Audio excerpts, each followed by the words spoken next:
comunidad, bienvenidos al nuevo capítulo de UNED Plus. Hoy vamos a abordar el capítulo de estadística descriptiva. Vamos a ver la tabla de frecuencias, su concepto y cómo crear una tabla de frecuencias evitando esos errores que se suelen cometer. Acompáñame.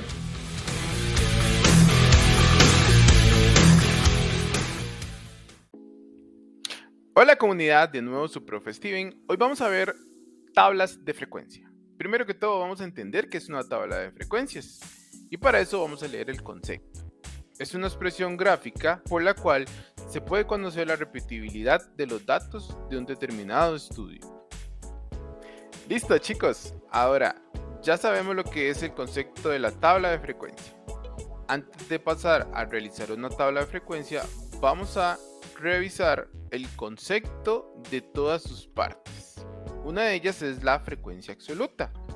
La frecuencia absoluta es una medida estadística que nos da la información acerca de la cantidad de veces que se repite un suceso al realizar un número determinado de experimentos aleatorios.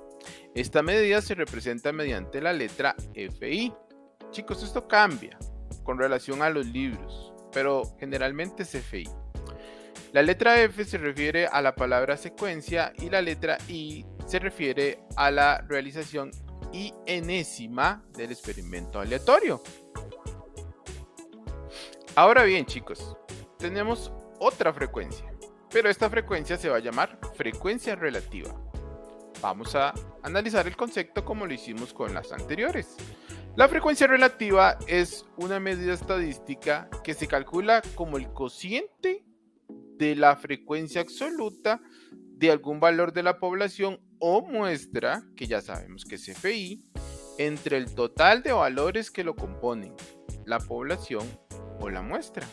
Eso es una letra y la vamos a conocer como N.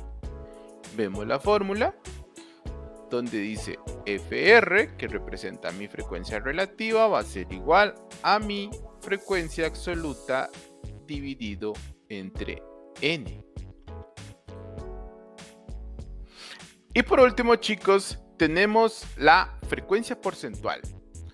Esta frecuencia la obtenemos del producto de la frecuencia relativa multiplicada por 100.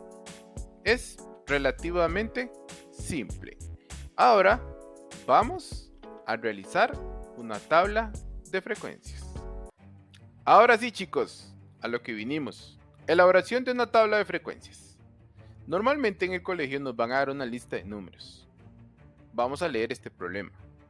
Los datos anteriores pertenecen al estudio de las edades realizadas en un colegio del GAM.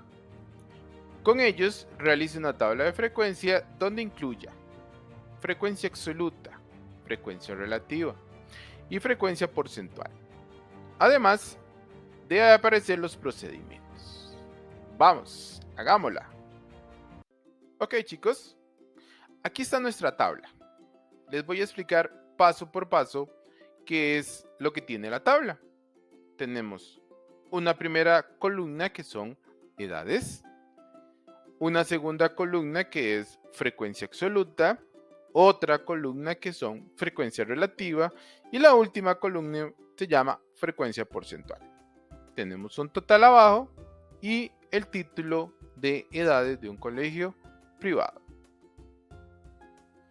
Posteriormente, chicos, vamos a colocar las edades que tenemos en la columna de edades. Si lo notamos en la lista de números que nos dieron, que vienen en desorden, yo voy a buscar los números empezando del más pequeño al más grande. 13, 14, 15, 16 y 18.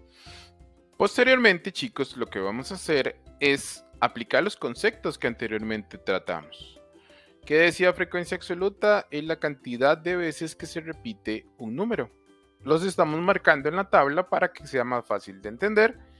Y el 13 aparece 6 veces. Así con los demás números. Después de que ya contamos las veces que se repite cada edad, llenamos la tabla de frecuencia absoluta. Lo importante de acá, chicos, es que si son 30 chicos los que se entrevistaron, al final el total tiene que ser la misma cantidad. En esta parte, chicos, lo que estamos sacando es la columna de frecuencia relativa. ¿Qué nos decía la frecuencia relativa? Recordemos un poco. Era el cociente entre la frecuencia absoluta y la cantidad total de datos, que se representa con n. Lo vamos a representar por cada edad. Quiere decir que para la frecuencia relativa de las edades de 13 años, yo agarro su frecuencia absoluta, que es 6, y lo voy a dividir entre 30. Eso me da 0,2. Y así con todos los demás números. Lo importante de esto, chicos, es que al final el total me tiene que llegar a 1 o lo más cercano a 1. Así me estaré dando cuenta que lo voy haciendo de una buena manera. Chicos, y por último tenemos la frecuencia porcentual. Si recordamos anteriormente, conversamos que la frecuencia relativa por 100 me iba a dar la frecuencia porcentual. Si vemos en la categoría o en las edades de 13 años, era 0,2. Lo multiplicamos por 100 y eso nos da 20%. ¿Qué quiere decir eso? Que los niños o adolescentes de 13 años representan un 20% de las edades del colegio. Y por último, chicos, no me queda más que agradecerles. Espero que les haya servido todo lo que vimos hoy y les dejo este problema para que puedan hacer la práctica de todos los conocimientos que acaban de adquirir. Hasta luego.